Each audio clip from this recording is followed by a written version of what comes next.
In the quiet suburb of Bristol, England, 7-year-old Oliver Bennett sat at his grandfather's oak desk, pushing a toy soldier across an unfolded map of Europe. His mother, Rachel, had set him up there with his toys while she sorted through estate papers in the next room. What she heard next made her stop mid-sentence on a phone call with her sister. Oliver was speaking, but not in the animated voice of a child at play.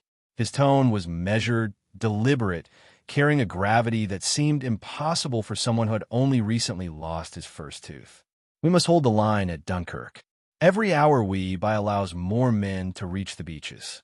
The Luftwaffe will intensify their bombing, but if we can maintain air superiority, even partially, evacuation remains possible. Oliver moved the toy soldiers with precision, muttering about naval destroyers and civilian vessels. Rachel stepped into the doorway, her phone forgotten in her hand. Oliver glanced up at her with an expression she had never seen on his face, something weary and determined that didn't belong to childhood. He returned to the map. The North African campaign will require Montgomery. We cannot afford another setback in the desert. And the Americans, we must bring the Americans into this war. Without them, without their industrial capacity and fresh troops, Europe will fall to fascism. Rachel's sister's voice crackled from the forgotten phone. Rachel, are you there? Rachel ended the call without responding, moving slowly into the room. She knelt beside the desk, her heart hammering. Oliver, sweetheart, what are you talking about? Oliver looked at her with eyes that seemed suddenly too old. The war, Mummy. We're losing, but we mustn't let anyone know we're afraid. Fear spreads faster than fire. I have to make them believe we can win, even when I wake at 3 in the morning, certain we cannot. That evening, Rachel called her father, retired history professor David Bennett. She described what she had witnessed, her voice shaking.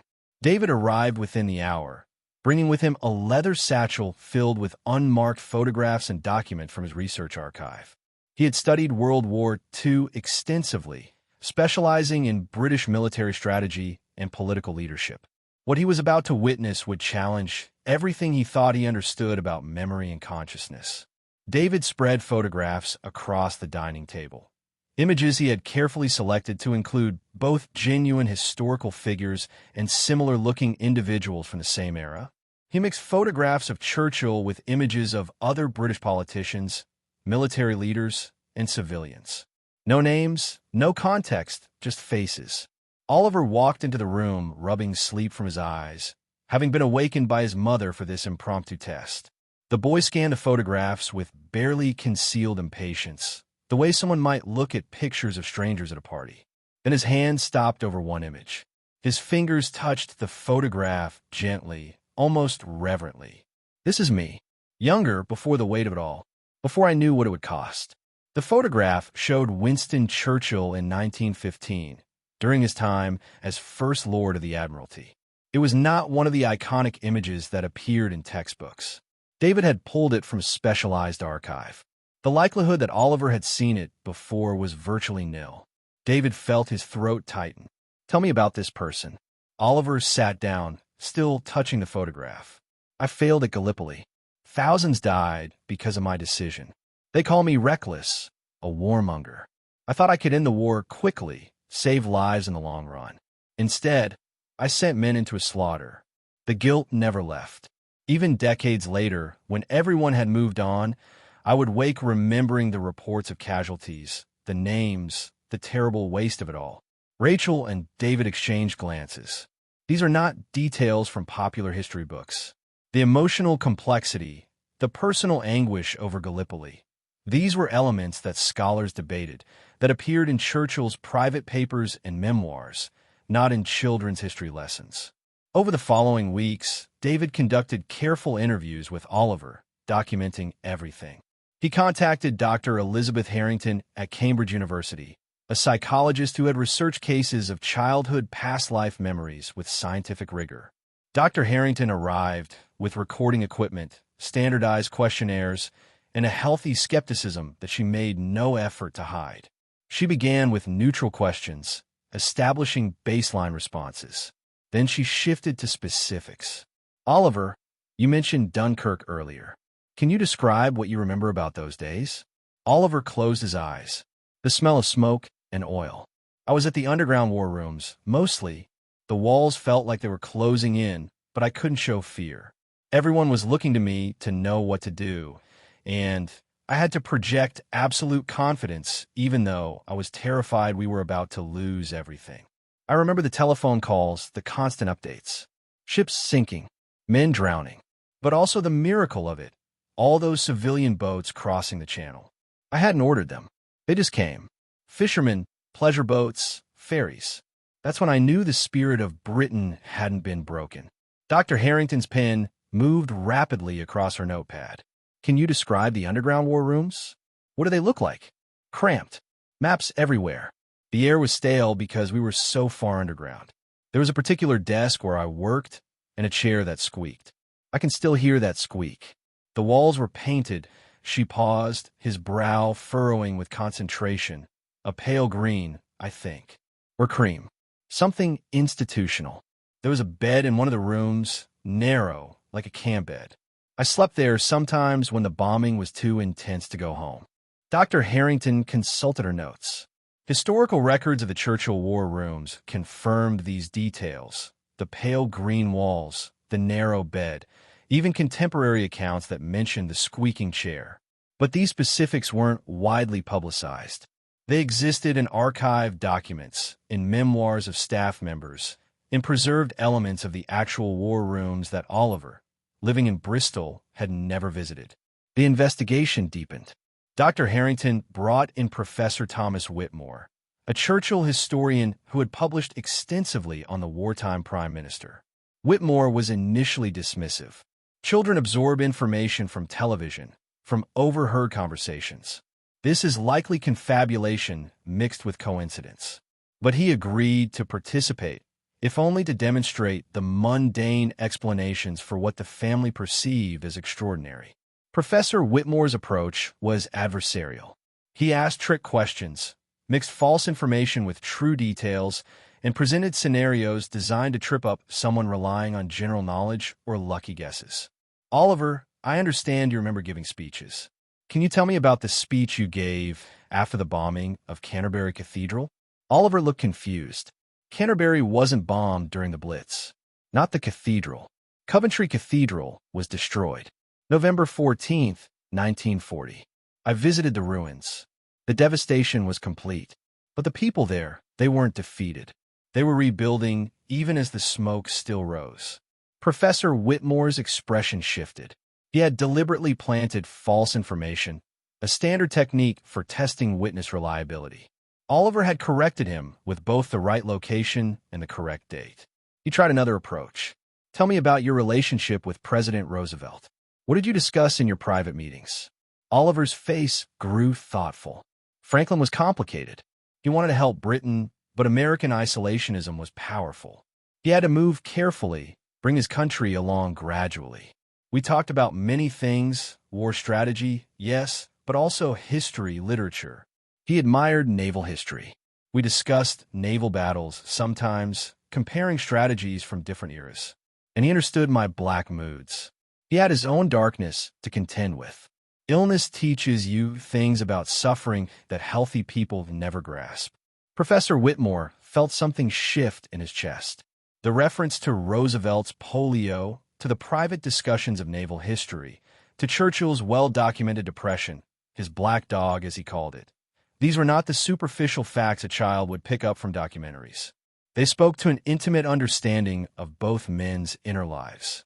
The testing continued over months.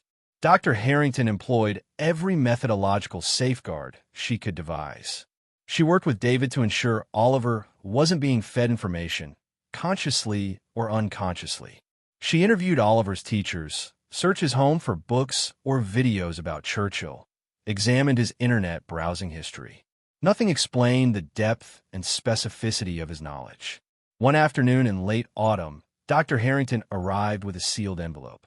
Inside were photographs of handwriting samples. She spread them before Oliver without comment. One sample was Churchill's distinctive handwriting. The others were similar, but not identical. Oliver studied them for a long moment, then pointed to Churchill's sample. That's mine.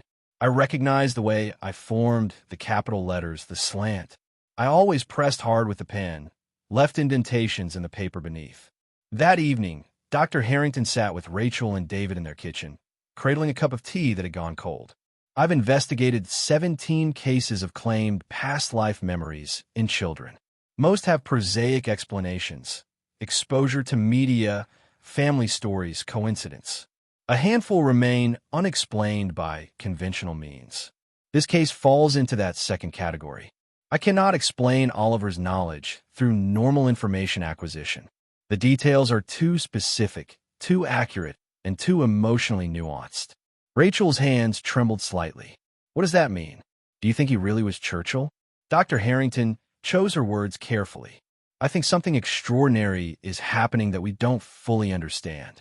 Whether it's literal reincarnation, some form of genetic memory, or something else entirely, consciousness is more mysterious than our current scientific models account for.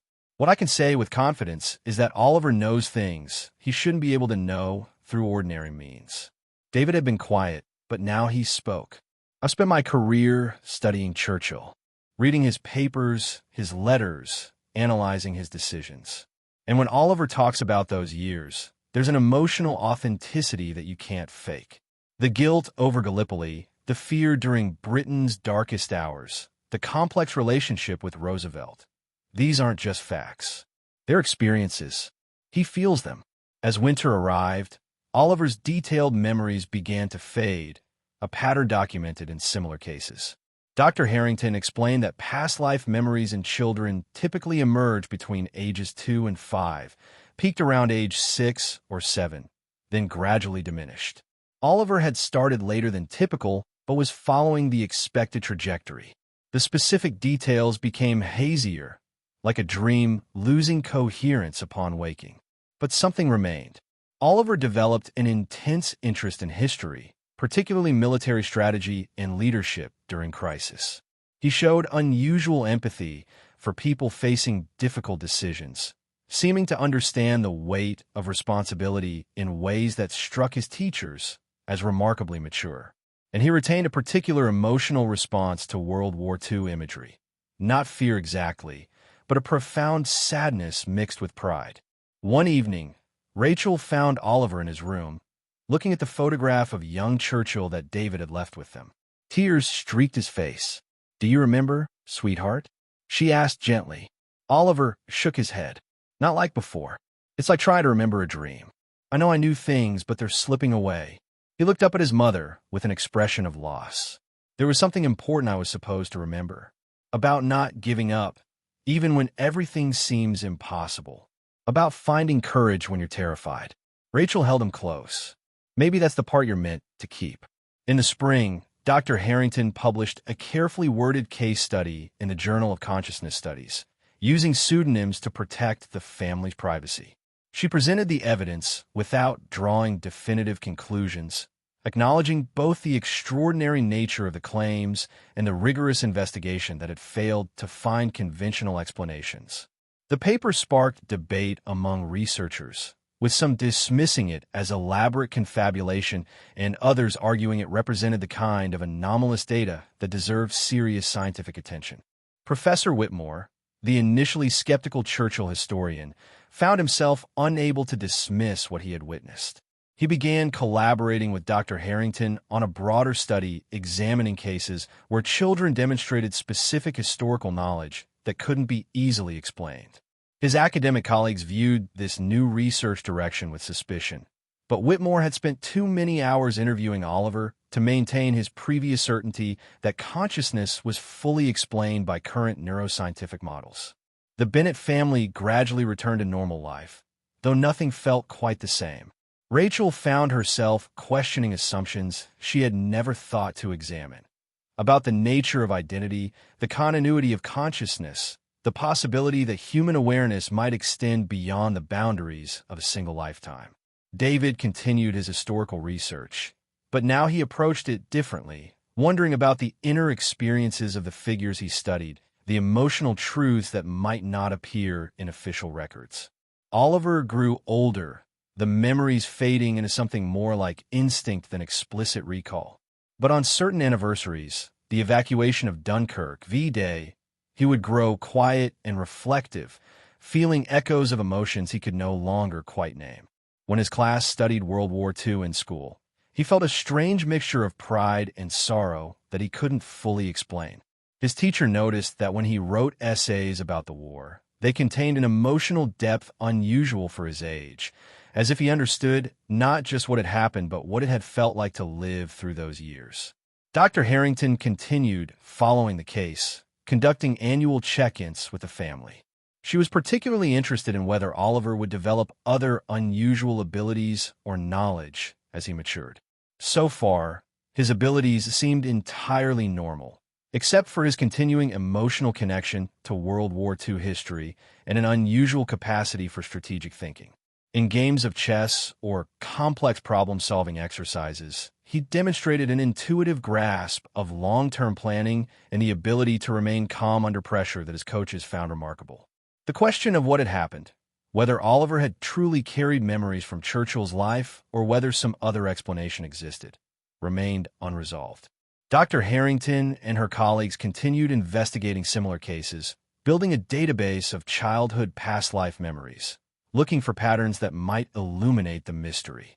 Some cases could be explained by exposure to media or family stories. Others, like Oliver's, resisted easy categorization. What remained clear was that something profound had occurred. A 7-year-old boy had demonstrated knowledge of World War II strategy, emotional understanding of Churchill's inner life, and specific details about the wartime prime minister that weren't readily available in popular sources. Whether this represented genuine reincarnation, some form of anomalous memory transfer, or something else entirely, it suggested that consciousness might be far more complex than our current understanding allows. Oliver's story raises questions that science has yet to answer conclusively. If consciousness can somehow persist or transfer between lifetimes, it challenges fundamental assumptions about the nature of identity and the relationship between mind and brain. If some other explanation exists, it points to mechanisms of memory and information transfer that we don't yet understand. Either way, cases like Oliver's invite us to hold our certainties more lightly, to remain open to possibilities that our current frameworks cannot easily accommodate. As Oliver approaches adolescence, the explicit memories have faded almost entirely. But the essence remains, a 7-year-old boy who once described wartime strategies with the gravity of a wartime leader, who spoke of guilt and courage with an emotional depth that shouldn't have been possible, who looked at a photograph of Winston Churchill and recognized himself. Whether you view this as evidence of reincarnation, as a profound mystery of consciousness, or as a case that demands further investigation, Oliver's experience invites us to consider questions that have puzzled humanity for millennia. What is consciousness? Does it end when the brain dies? Can memory somehow transcend individual lifetimes? These are not questions with easy answers, but they are questions worth asking. If you're fascinated by cases like Oliver's, by the mysteries of consciousness and the possibility of past life memories, subscribe to this channel. We'll continue investigating these extraordinary claims with the rigorous, open-minded approach they deserve. We'll examine the evidence, interview researchers, and explore cases from around the world where children claim to remember previous lives. Some cases will have prosaic explanations. Others may challenge everything we think we know about consciousness and identity. Join us as we investigate the boundaries of human experience and the profound mysteries that lie just beyond our current understanding. Subscribe now, and let's explore these questions together.